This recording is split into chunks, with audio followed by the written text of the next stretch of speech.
Well, good afternoon. Good afternoon, and welcome to Let's Talk. I'm here actually at the National Press Club.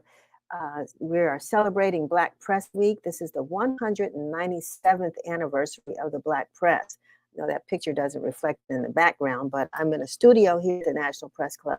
Really nice facilities, and thought we'd still try to get the broadcast to you today.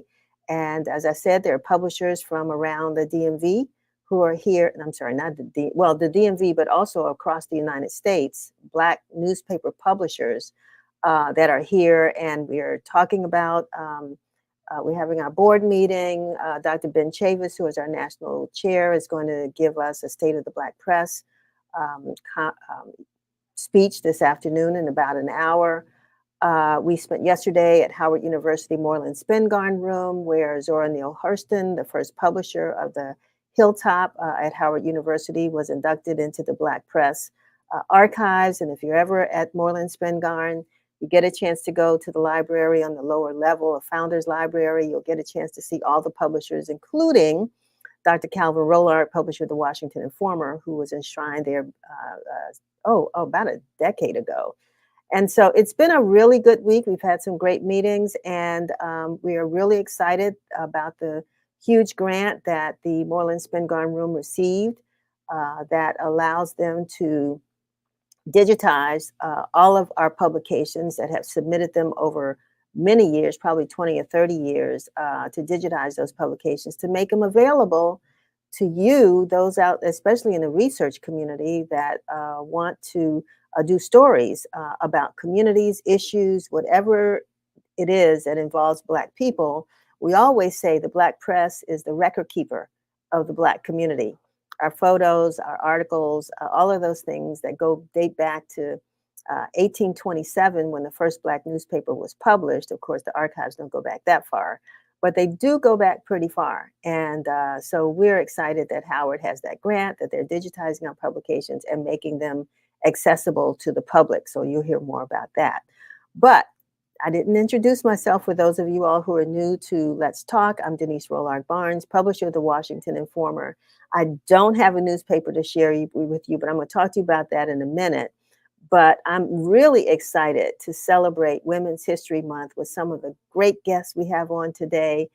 We've got influential leaders in the African American community, and including three incredible guests who are going to be joining us. We're going to have Melanie Campbell, President and CEO of the National Coalition on Black Civic Participation and convener of the Black Women's Roundtable, which is going on currently at the Gaylord. So it's not too late to miss out, I don't think, but Melanie will give you the update on that. But she's a powerhouse in civil rights, women's rights, and social justice, and the social justice movements. And we are so glad that she's going to be with us. And along with a great colleague and friend in media who has spun off. Some people retire, some people just change midfield and they go and do new things. And that's what we want to inspire many of you all to do, that you might be entrenched in something you do right now, but you have a dream of doing something differently that may serve a greater audience. And Joia Jefferson Nuri is with us today. She's an ICF, which she'll tell us what that is, certified executive leadership coach who specializes in helping women of color in leadership reach their potential. And Joia will share some valuable tips on moving from your zone of excellence to your zone of genius. You take some classes from Joia. And lastly, we have Cheryl Teare, Esquire. She's the current president of the historic Washington, D.C. chapter of the Links Incorporated. Cheryl and her fellow members lead in various areas of society, making a significant impact wherever they go. And we all know or have heard or have benefited or have served, or our children have benefited, and our neighborhoods have benefited by the work of the Links. So glad to have Cheryl here so we can talk a little bit more about what they've been up to, what these women historic organization has been up to over the decades.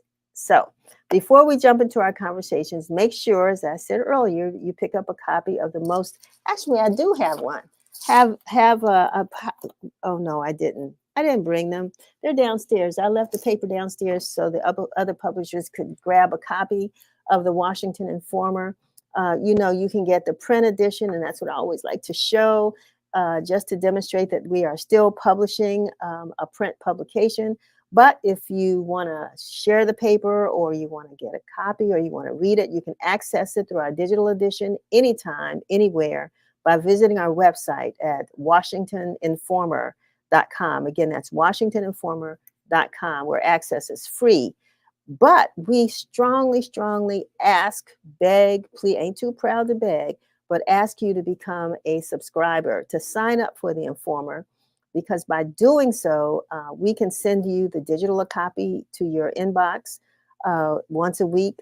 We also do a newsletter called Win Daily, with updates on news that's happening throughout the DMV, and some national news. So that's a daily newsletter. And we have lots of other information, community news that folks ask us to send out on their behalf. And so we do that as well. We want to keep you informed. It's all free.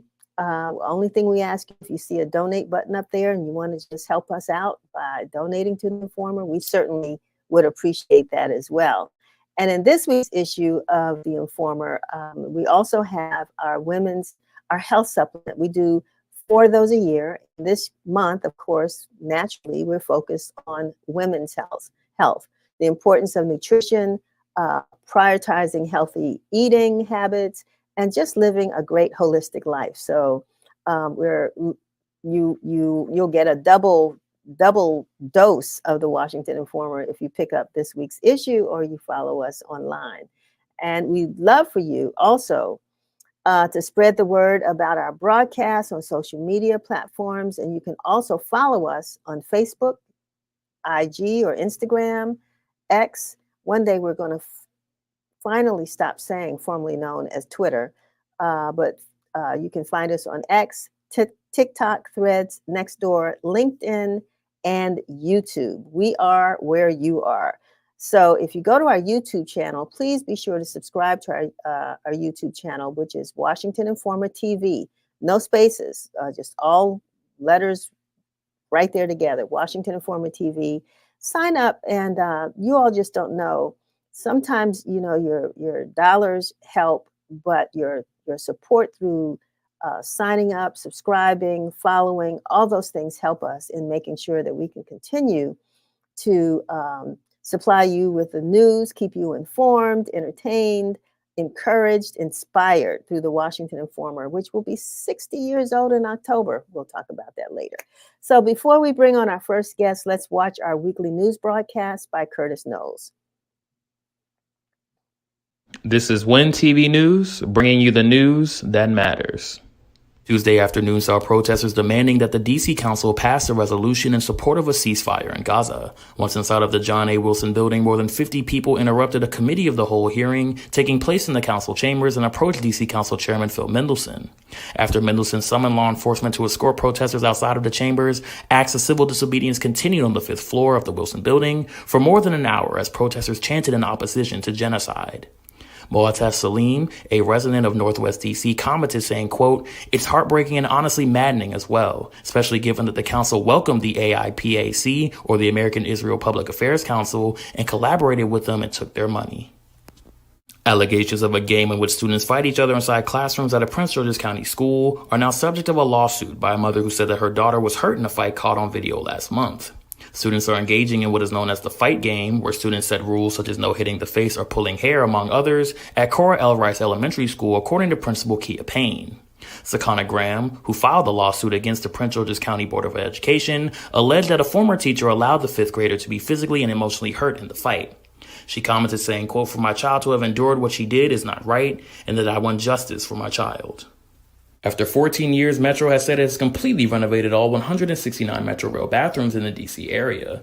But the reaction of many DMV riders was very shocking. Social media users expressed surprise that the transit agency even had station restrooms available to the public in the first place. Metro said newer stations such as McLean, Tysons, Wellham, Reston, and Potomac Yard were built recently and have restrooms that are marked and easily accessed by those in need, while older stations were not built with public restrooms in mind. Metro said it is part of its renovation efforts is to include signage and wayfinding tools to let riders know where the restrooms are located.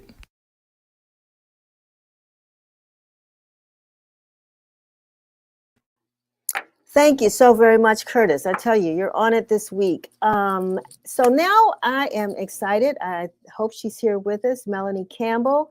She's our first guest, president and CEO of the National Coalition of Black Civic Participation and the convener of the Black Women's Roundtable. I don't know how you got a chance, Melanie, as you take yourself off of mute, to get this, to have time to speak with us today in the middle of your conference that's going on right now. But I am honored that you have done this, and tell us what's going on and where you are.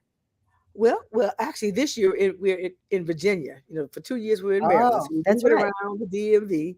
So we're actually in Crystal City, at the Hyatt Crystal City.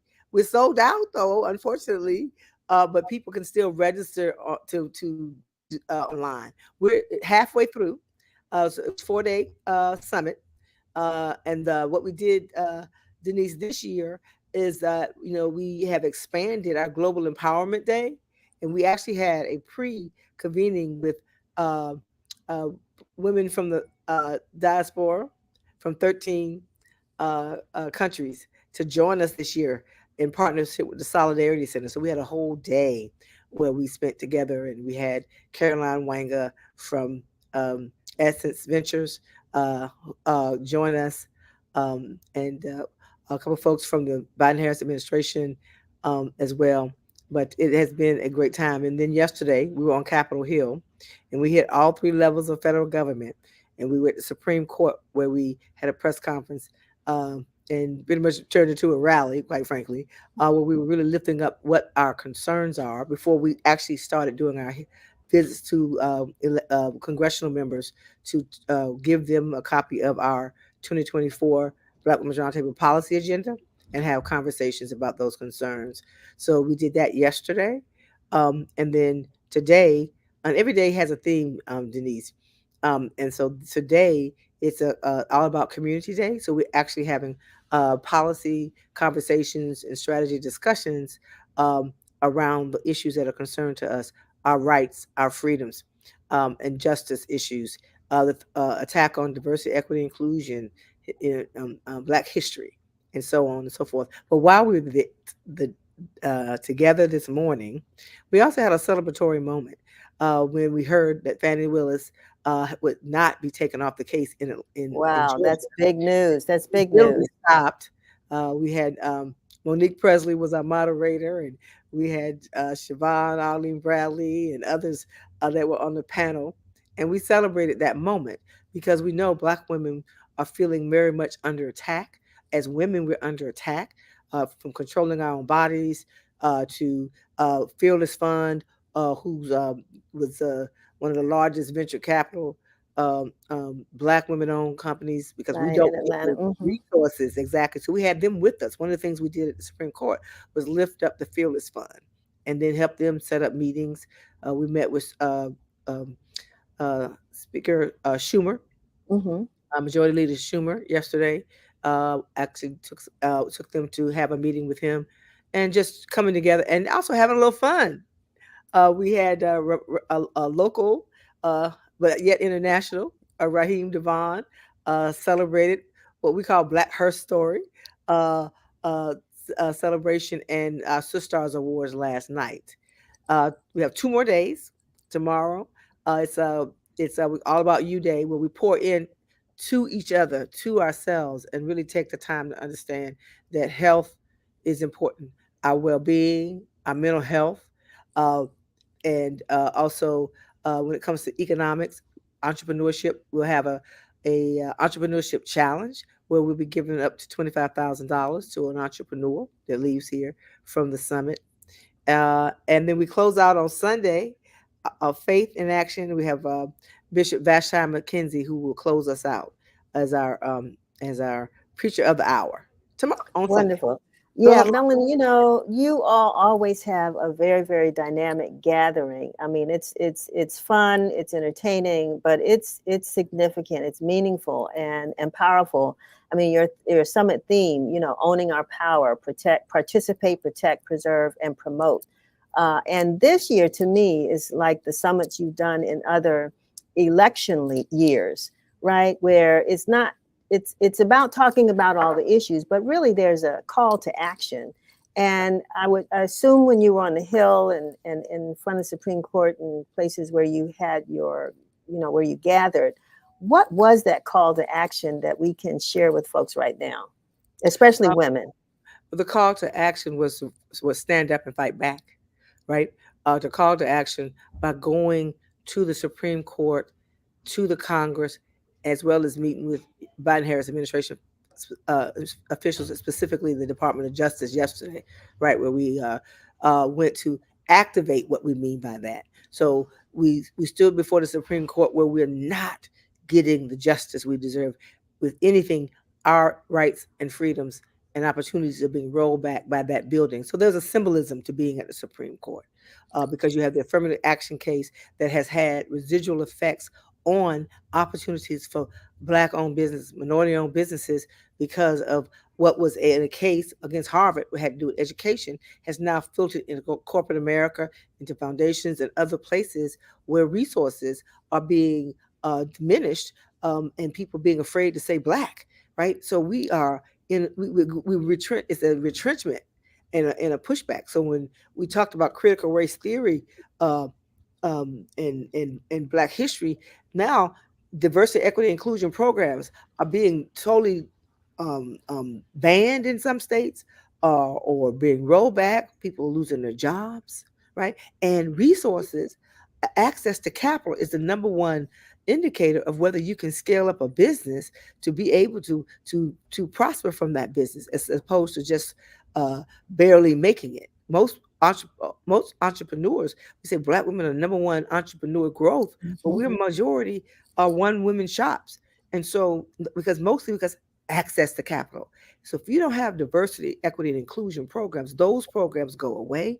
And then when you have a court system, at least the lower courts, who are telling a fearless fund, what's dangerous about that case is they're telling women of color is their focus, that you can't even raise money to close a gap in access to capital, because now that's seen as racist, reverse racism.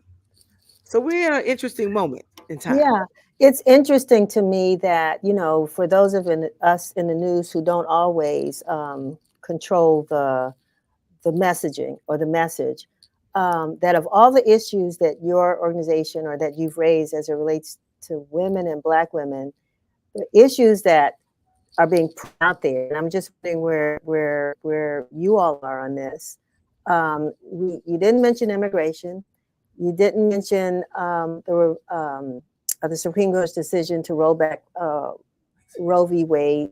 What's happening with women, and now that a fetus is considered a person? These are issues that the other media is focused on, right? But we're not hearing the voices of Black women on these issues. Tell me about that. When I say rights, all those rights, right? Affirmative action is an economic issue that's pressing. But we've lost rights as women to control our bodies because of reversal of Roe v. Wade, right? We've lost much of our power when it comes to our right to vote, and because of the several cases that have come before the Supreme Court. We won some cases, but we're still losing cases around voting rights, right? So those issues, when it comes to, we just released a poll, our 9th year, the Black Women's Roundtable, in essence, that talked about the issues of concern for Black women. And a lot of that is going to concern about economics. It's like the number one issue of concern. It's not that those other issues of immigration is not an issue, but that poll just came out that we just released day before yesterday, I think it was. Now, Days of Meshing really shines a light that Black women were worried about inflation, cost of living, because in some cases it hasn't caught up to the fact that we already don't make the kind of incomes that we should for the work that we do. So what the poll revealed is that we have a myriad of issues, right? And so where during the Trump administration, it really focused around concern about racism and white nationalism. So what's going on in the ecosystem or in the time always reflects in the poll, Right. right? And so you don't have a Donald Trump in office. So therefore, although there's racism and sexism and things happening, it did not rise to the same number as it had. And now what you see, like it rank, don't get me wrong, because racism and what's happening, white nationalism is Oh still yeah. happening. We have a potential presidential candidate that fits that bill. So at the end of the day, it's the cost of living very much high on this. The other is that the poll reveal is that Black women across from various generations are thinking very differently than I've seen before when it comes to being persuaded that we're not quite really fully like we have been in many years. So those candidates out there, right, have to really pay attention to what Black women are thinking and do their level best. This is going to be a turnout election by every stretch of the imagination. It will be about who can get their quote unquote base out in the election. So we're hoping the poll kind of informs people. And then the big thing that's happening out here with all the attacks that we're talking about is there seems to be an attempt to erase Black people, right? Mm-hmm. Our theme is power of the ballot, our campaign theme. We won't be erased, and tying the ballot, the issues that of concern to that ballot, so people know that it's a powerful tool to address those issues, and staying home is not a good option. I know that you came off of a tour, I think last year. Was it the bus tour where you So we went to all these started our different? 24 campaign in Right. Florida, but Mm-hmm. since then, Denise, we've been in Michigan. We were in South Carolina, and we'll be in the spring in Pennsylvania, in Ohio, back in Georgia, and throughout the summer. So we started early because it's going to be. We knew it was going to be a difficult election, What's and the tone? What's the feeling like out there? Are well, people, I would especially Black women, are they like really? Because we've been the base, at least for the yeah, Democratic yeah, Party. And yeah, it's been a lot of the work that your organization has done to get folks out. yeah, But I'm wondering, is it harder this year, or I yeah. mean, what do you hear? Quite What are you frankly, it is hearing and hard. feeling? Mm-hmm. It's harder. It's harder. Mm-hmm. Mm-hmm. It really is. But I will also say, uh, there's still a lot of hope, right? Okay. We are not defeated, but there's a lot of anxiety. The poll reveals that there's a lot of anxiety with Black women right now. A lot of concern, and feeling of distress. And I feel that part of that has to do with the onslaught of attacks on women, and attack on Black women, and we owning our power. So if you think about as women in general have a harder time, but Black women have an even harder time. One of the panels we just had this morning talked about the attack on Black women. So you had at least one elected official who was on here, and others who were paying attention to what's happening to black and brown elected leaders, and showed a short film that showed women from Colorado and other and I think it was Virginia and other states who are going through um, threats, Mm. and the rise in threats just to be um, speak for the people that put you in office. And there's this divide out here that is really concerning, and a lot of level of security that goes into even wanting to serve. It's That you have funny because you mentioned Fannie Willis and the judge's decision, but listening to her testimony, and America listens through one ear, we listen through another ear, right? And so we heard a lot in her testimony about the plight of Black women, Mhm. that I don't know if folks, if you kind of pull back the curtain, there's a lot there. One, her Yeah. relationship with her father, about finances, different things that I think really brought home how women survive, no Right. matter what economic level that they're in. So, I think what you all are doing as an organization is fantastic. I mean, is there anything, I know you've got to run. So, Yeah, here's a bell anything you want break. to share before you leave us? Um, well, first and foremost, let me say this to you, Denise. Thank you, right? Thank you for all you do as I would say a journalist extraordinaire, but also as a sister leader. I know that you're in journalism, but you are out there in those streets, right, as well, and making Every sure that day. we lift up our community.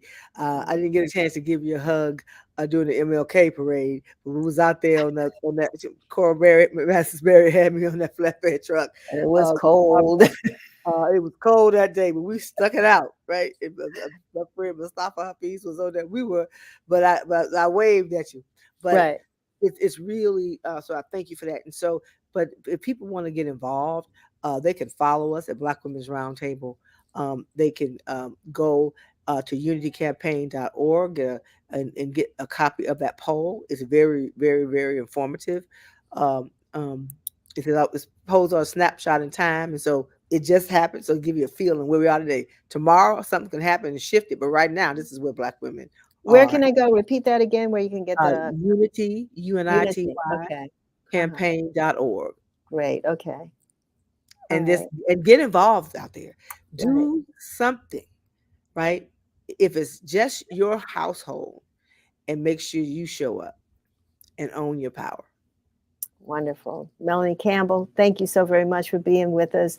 Have a great conference. I guess it's too late for folks, but next time we want to do this ahead of time so we can Yes, have, but you indeed. never have a And, problem getting and if the house you got full. time, come on over tomorrow. Okay, we got our spelling bee tomorrow, Oh, yeah. which You see if what I'm it's, saying? Because you're doing stuff. That's why I wanted to look back. Right? We got yeah, to connect so that you make sure that we're together next year. I look forward to it. God All willing. right. Thanks.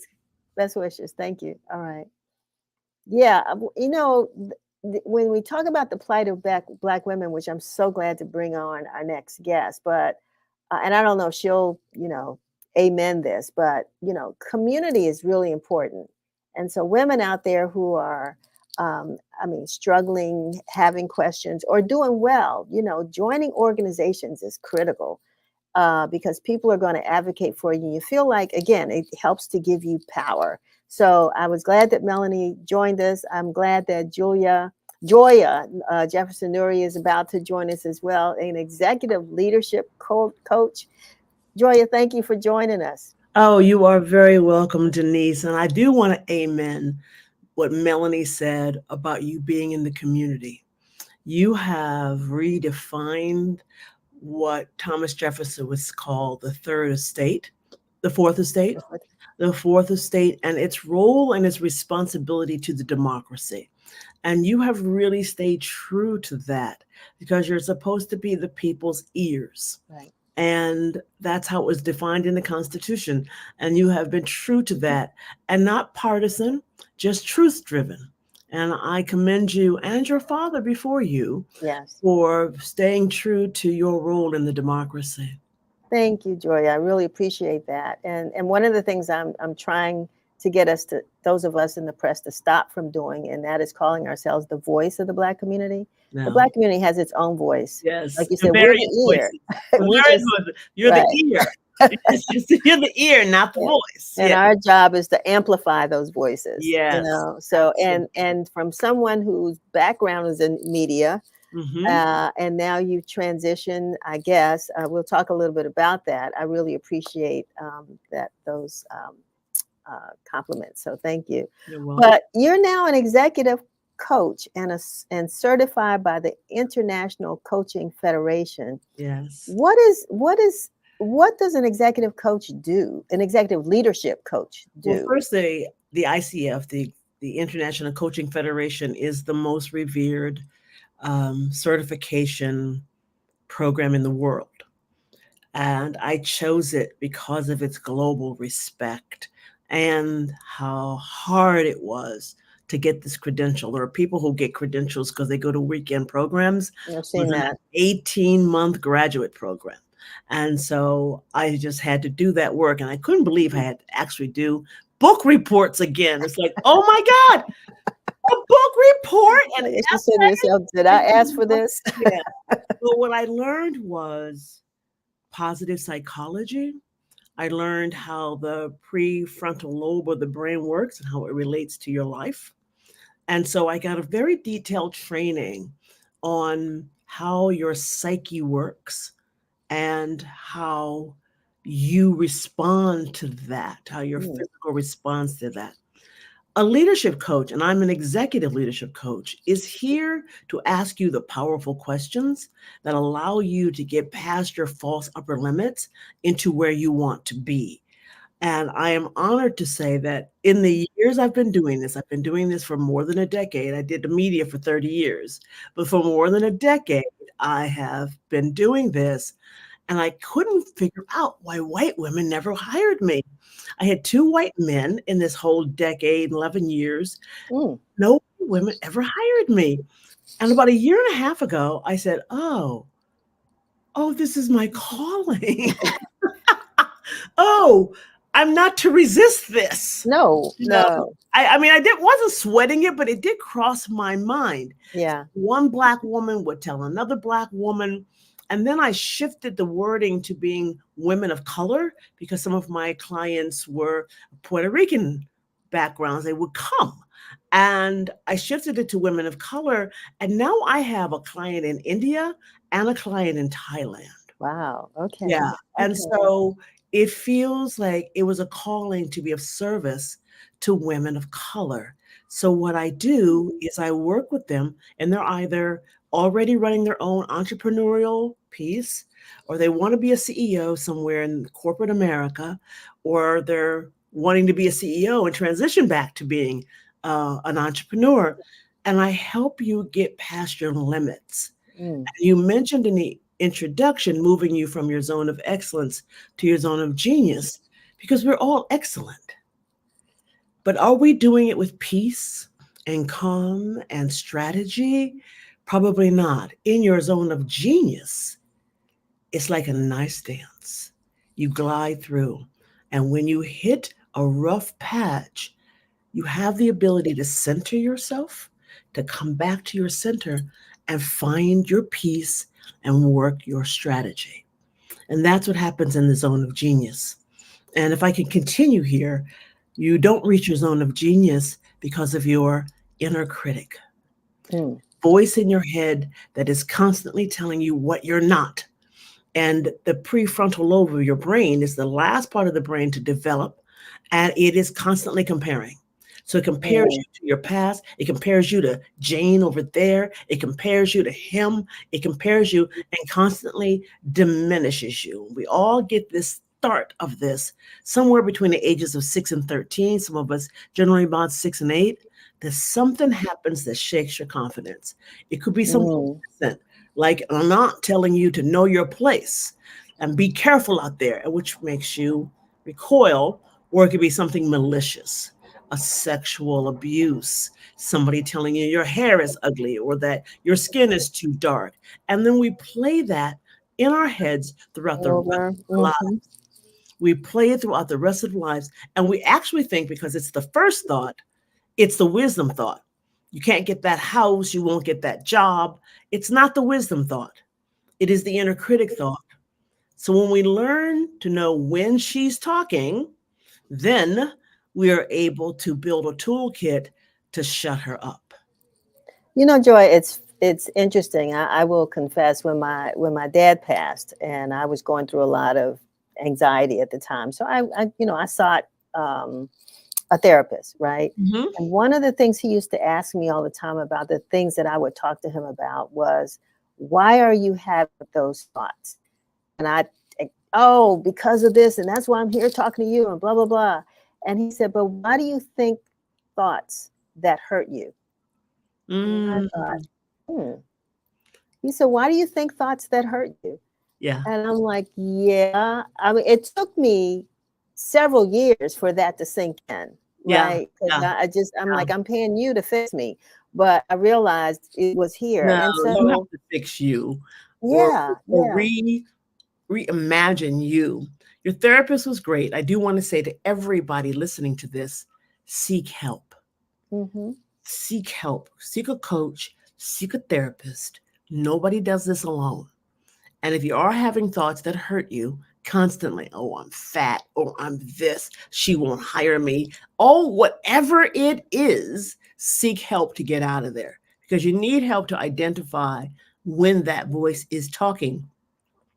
I love the question that your therapist asks you. Why do you have thoughts that hurt you? For my clients, I say, is that true? Ask the voice, is that true? I can't do this. Is that true? And if it is true, is that the only truth? Because maybe a good Google search would help you overcome what you don't know for that job. Maybe getting a mentor, getting a coach will help you go over the top. Generally, the only things that are actually true, only things that will hurt you that are actually true are the things you fall for the okie doke and you don't try. Mm. And you don't try. Yeah. And as Black women, we have all the things white women have to limit you in the world. But then we have to add, beyond misogyny, we have to add racism. Beyond racism, we have to add family stories. And we all have a family story that's in the way of our progress. And then beyond all of that, we feel so crushed when we're fired or failed because we think we're supposed to be superwoman. And so instead of brushing it off, we carry it around. And so my job is to show you what you're carrying around and give you the tools or the words that you can just let it go. You can say to it, well, that happened. That was interesting. And then you keep moving. You keep moving. And another piece I insist on my clients to figure out how to do is a period of sacred rest. And I call it sacred rest because it's on your calendar. It's not to be moved. Mine is all day Sunday. I don't have time for it during the week, but I do have time for 3-minute meditations. I do have time, 20 minutes between clients, so that I'm not moving from one thing to another. Because if I can't rejuvenate the body, I'm not going to be steady in the mind. That's a good point, because that's where I was going to ask you next, just about the impact of the mental well-being and its impact on the physical well-being. Exactly. And so we sometimes as women continue to do when maybe it's time to stop. Well, you know what? You could actually do if you are strategic about what you're doing. You're not just doing things by rote. Why are you still doing that?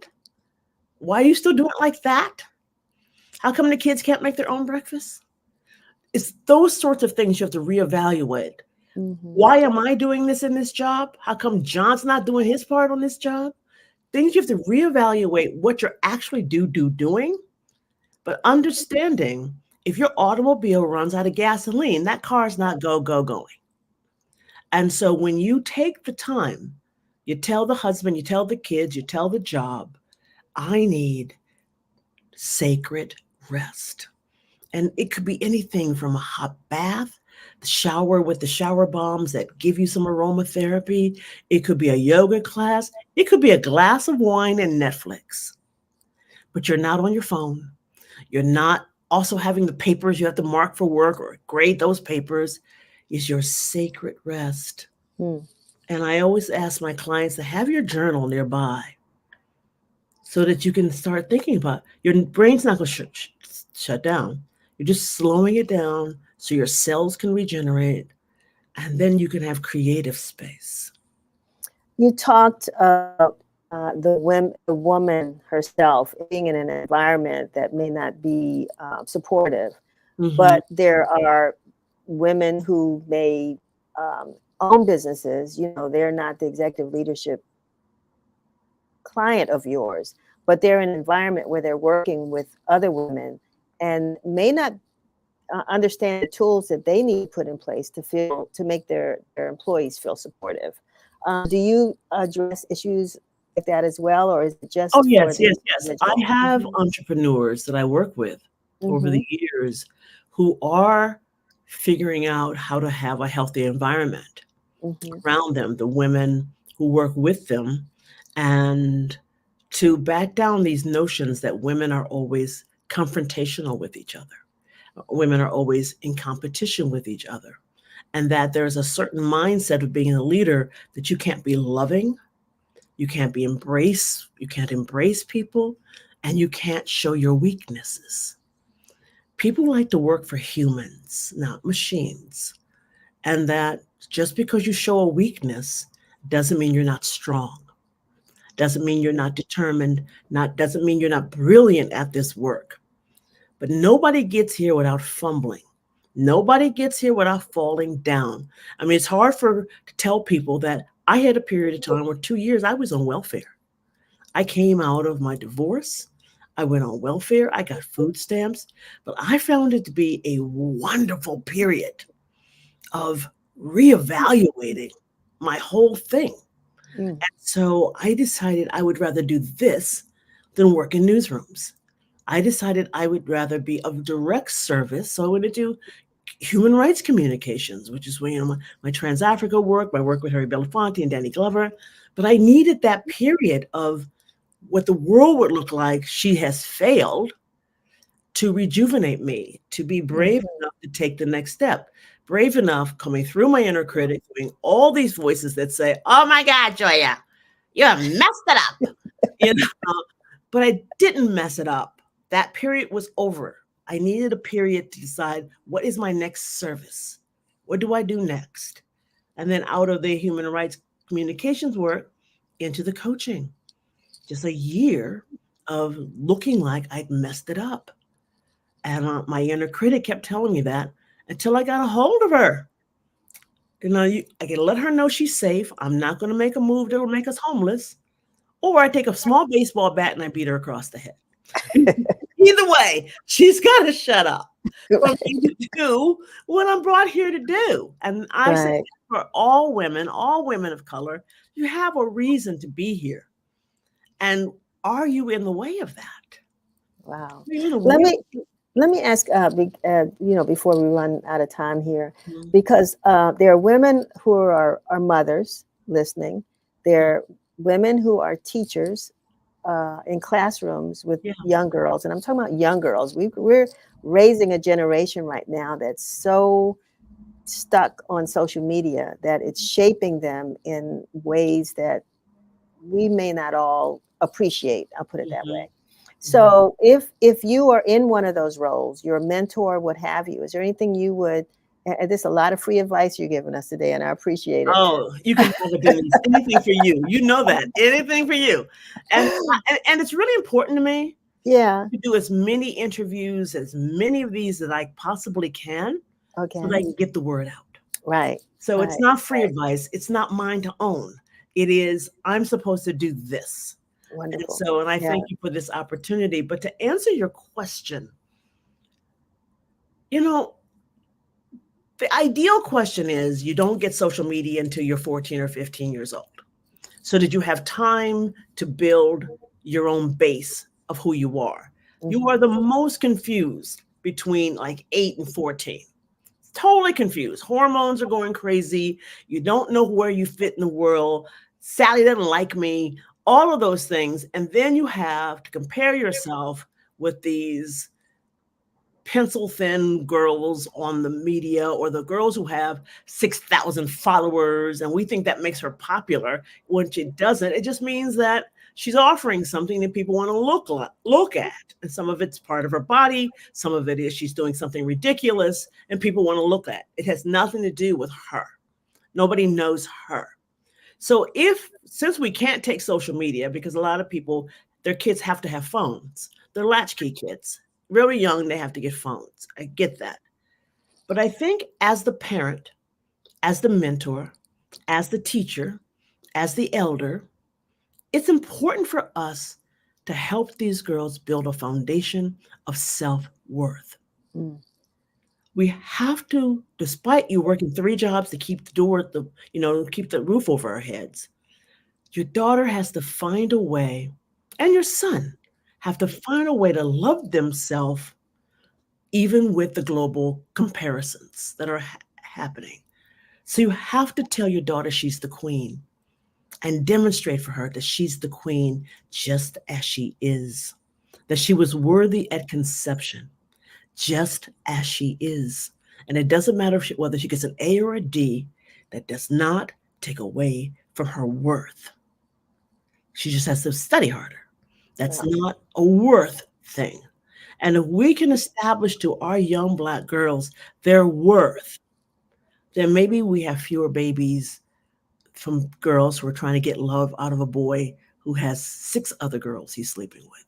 Mhm. Maybe we can figure out how we can give wealth to ourselves and worth to ourselves with withstanding the comparisons. Then I think we have another generation behind us that can stand up, like the Fannie Lou Hamers and the Shirley Chisholms. But it won't be 1, 2, 3 here. It's not the talented 10th. It will be a generation. Wow. Yeah. Joia Jefferson Nuri, thank you so very much for being with me Denise, thank today. you for having me. And I your mean, producer quite, is magnificent. oh yeah. I spent that 30 years as a producer. She's on top of it. Chef, Oh yeah. you are doing a job here. I love her. I love her. You know, we have our moments, but we certainly do try to lift each other up as well. Well, And, you know what? That's appreciate work. her. It That's is. relationships. That's right. Yes, it Every is. It's relationship good. If we has can, moments like, what the hell? You know, but both you ways. stay together and you create the product, and you are Exactly. doing that. So Yeah. Thanks for shouting her hats out. I off. appreciate Yeah, that. my hat's off to you. So we may have you back, you know, another time and talk some more because I think this is great. If there are people out there that are listening, well, first, how can they contact you? I think we put something up, but let's put that up again. Well, my company is called In the Public. My company is called In the Public Eye Coaching. So you Mhm. can find me at inthepubliceyecoaching.com, or you can find me at LinkedIn with my full name, Joia Jefferson Nuri, and Nuri spelled Nuri. Wonderful. So, and I have a podcast called Unshackled Leadership, Oh, a okay. lantern for Black women. And we are now in the middle of our 2nd year, and we are bringing in thousands of listeners on this continent. And it's the #1 show under business in Kenya. And it's called Unshackled Leadership, a lantern for Black women. It's on Apple, Spotify, anywhere you get your podcast. Okay. But you have to put in the whole name, Unshackled Leadership, because somebody else has that, Mhm. a lantern for Black women. And I have to say that the show is dedicated to my hero, Harriet Tubman, Wow. because Wonderful. she was a lantern for us in the dark. That's right. And That's so right. I hope you will tune into the podcast. Just listen to a couple of episodes and see if it resonates with you. But it's always a conversation that empowers the sisterhood. Wonderful. Mhm. Thank you so much for being with us, Joia. Have a Denise. wonderful weekend, and I will Okay. talk to you soon. All righty. Alrighty. Thanks for Bye-bye. joining us. Bye, All right. audience. That was powerful. I needed that at this moment, Black History Month. Why not? Let's keep the theme going because now I am excited to bring on Cheryl Teare. I believe it's Esquire, president of the DC chapter of the Links Incorporated. Cheryl, did you get a chance to hear that interview? I sure did. Not only did I hear that interview, I heard Melanie Campbell, and I just have to take my hat off to you, Denise, and to this whole effort because it's just powerful and amazing and very moving. And Wonderful. thank you. I thank you. No, so now, I mean, you're president of an organization, the DC chapter, the Links, that's a powerhouse of women doing a lot of great things here in Washington. So tell us, you know, about the Links for those who don't know what its mission and goals are Wonderful. in DC. Okay, so the Washington, D.C. chapter of the Links is one of 299 chapters across the country. We are the 3rd chapter in Linkdom, and we have over 80 professional women, and we are dedicated to friendship and service. And service means service to and with the community. And our history belies that and speaks to that. And I'm glad to share a couple of examples. Please do. Okay, one example that I'm excited about is we're talking about self-esteem and the importance of supporting our youth. One of the things that we are doing right now is we are partnering with the Thurgood Marshall Fund, and we just worked at their DevCon, their developmental professional conference for college juniors and seniors. And at that conference, we did 2 specific workshops. One was the fight for democracy, and we were able to help register a number of students from all over the country. That was one. The second was, and this is important, the art of fine dining. I cannot tell you how many of our kids go on interviews, and the interview involves having hors d'oeuvres or sitting down to dinner. And many of our kids have not ever sat down and seen the knife, fork, spoon, extra spoon, the dessert stuff at the top. We had a quick workshop on that was more popular than we thought it would be. We also have done a dental effort called Links to Healthy Smiles. It started in our chapter. Dental health in our community, dental health can kill you if you do not take care of your teeth. It can contribute to heart disease and so many other things. We started, and it's now a national program, Links to Healthy Smiles, where we not only talk about dental health, our members go in and actually do dental cleanings, do consulting, and help people identify dentists in their community. And to that end, 2 videos for children showing Black dentists of color, working with children of color, are very important and are being used nationwide by the National Dental Association and others. Another example of lifting up the community is, I'm happy to say that our chapter was the first group to be able to get our national, to give $1 million to the National African American Museum of History and Culture. That is something we are exceedingly proud of. I have 2 more examples. The third example I want to give is one that's current. And that example is, we were able to help locally. Bright Beginnings addresses women and children who have housing insecurity. We were able to help them secure a $10,000 grant to help their Moms in Progress program, which again, our chapter started and supported for several years. These are women who have housing insecurity. Some of them may be dealing with the penal system. They're dealing with divorce, dealing with so many of the issues that face us as women of color. And we started a support group for them. Not just us, but we brought in professionals to help them. I wish we had known Joia. We could have brought her in. That would have been awesome. But to inspire them to move forward and to not give up and to just stay connected. So that's a couple of examples of things we have done and are doing. I'm sitting here writing notes. One, because, first of all, like I said to Joia, we amplify what Black folks are saying and doing. And, we've got to follow up on a couple of these, because you can give me some great story ideas for the Informer. So we certainly do want to follow up on that.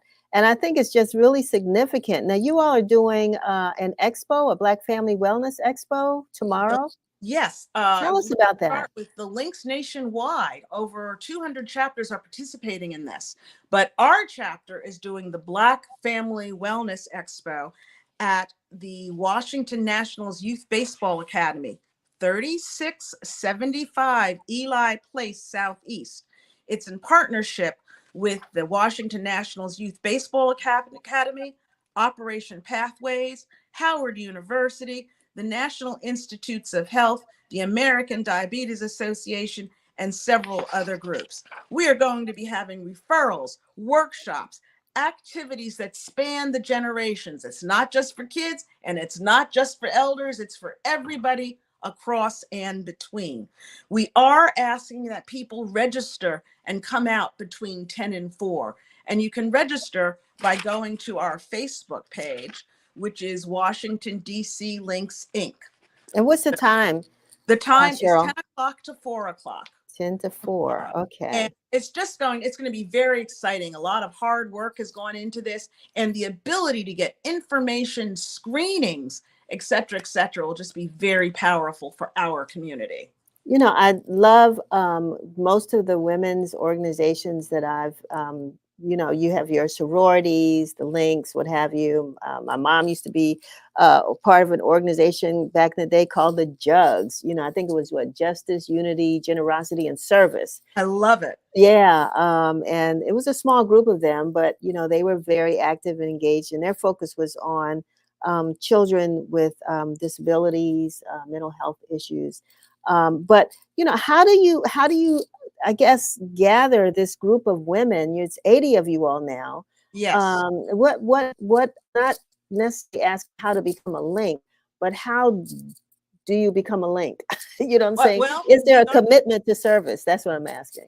You are invited, and it's usually our members who invite other members to join the organization. And Mhm. we really seek women who are dedicated to working in friendship to service and help the community. This is not just a check writing group. This is a group that is out there and doing the work.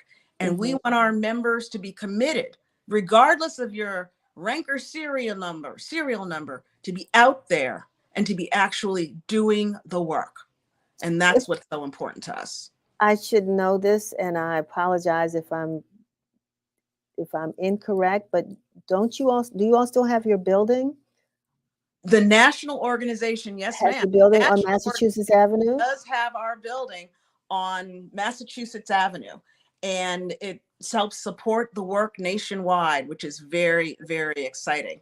And our chapter is 75 years old, so we take great pride in being 75 years old and being the third chapter in Linkedin.